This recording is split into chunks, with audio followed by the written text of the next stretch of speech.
Now, critics of a proposed ban on vapes in Mexico have said it will play right into the hands of the country's extremely powerful drug cartels. Mexico's President, Claudia Sheinbaum, has said the vape ban could pass this year, and because her party has the necessary majority in Congress, it will be enshrined in Mexico's Constitution. This comes after the UK government passed a similar ban on disposable vapes just last week. Well, we're joined by Alberto Gómez Hernandez, the policy manager at World Vapers Alliance. Alberto, you were at a protest regarding this vape ban in Mexico last month, I think. So what's the principal argument you're making here?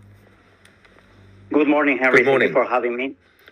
Yes, the principal argument that we have is that there are over 50 million smokers in Mexico right now. This is obviously boosting cancer, smoke-related illnesses and deaths. And these smokers need to have some tool available to help them quit smoking. E-cigarettes have been banned in the country in 2008. There was a decree specifically banning them and establishing penalties for violations in 2022. And now the government wants to implement this ban into the Constitution and to criminalize consumers. And we think this is a huge mistake. It's going to have to be a very bad hit on public health. And is effectively going to criminalize millions of users in Mexico, and it's a huge gift to the black market and the cartels there. Right, because presumably the government is thinking that if you emphasize that vapes are outlawed and that they're associated with violent crime and cartels, it will put people off using them.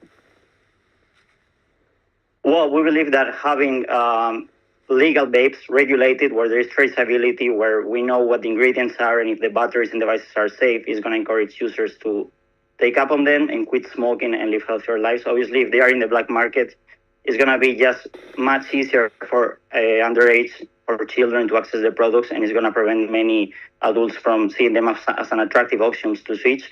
And we're already seeing this. There are kids everywhere in Mexico that are having access to vaping products, and at the same time, adults that used to use them and buy them at regular shops to quit smoking are now unable to find them legally.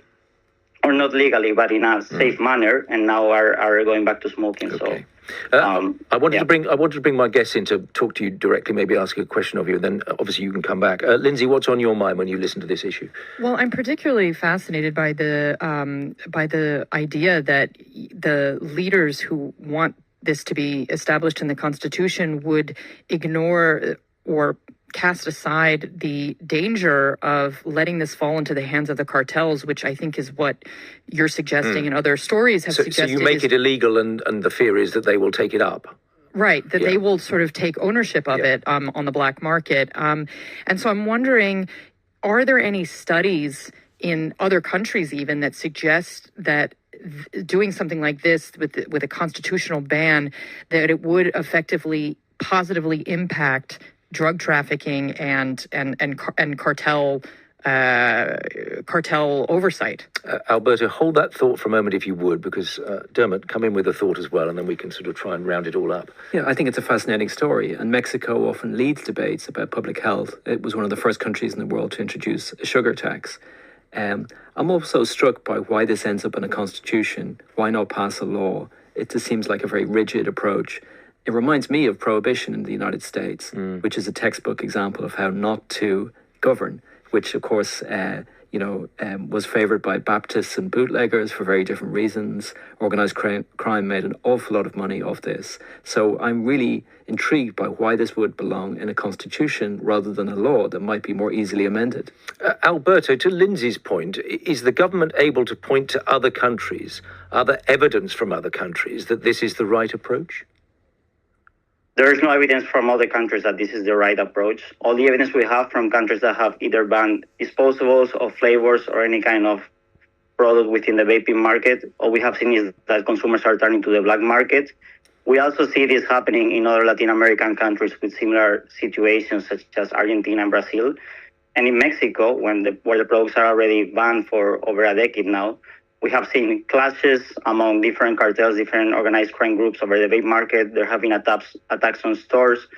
Stores have been burned and stores have been made against anyone trying to sell the products that is not the own cartels. So Clearly, there's no evidence supporting this. Just on the safety point, as a final observation, I mean, you talked about it in terms of it being safer than traditional smoking, but there was a study only a few months ago here in this country that said that vaping damages young people's lungs as much as smoking, because they carried out various tests on young people, and whether they smoked a vape or a traditional cigarette, it had a similar impact.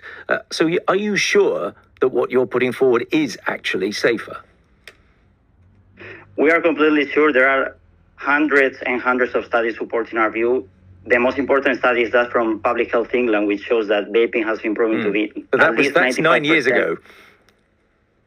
Yes, but all the systematic reviews that have been made in the last decade show and point to that vapes are much safer than traditional cigarettes. Even the health research studies from the NGO Cochrane, every year they show this evidence, and they show that vaping is an effective tool to quit smoking, is much safer than smoking, and it's a desirable alternative for smokers. Okay. Very good to have your thoughts and your contribution to the program. Thank you for coming on. Alberto Gómez Hernandez, the policy manager at World Vapers Alliance. You're with Weekend from the BBC World Service.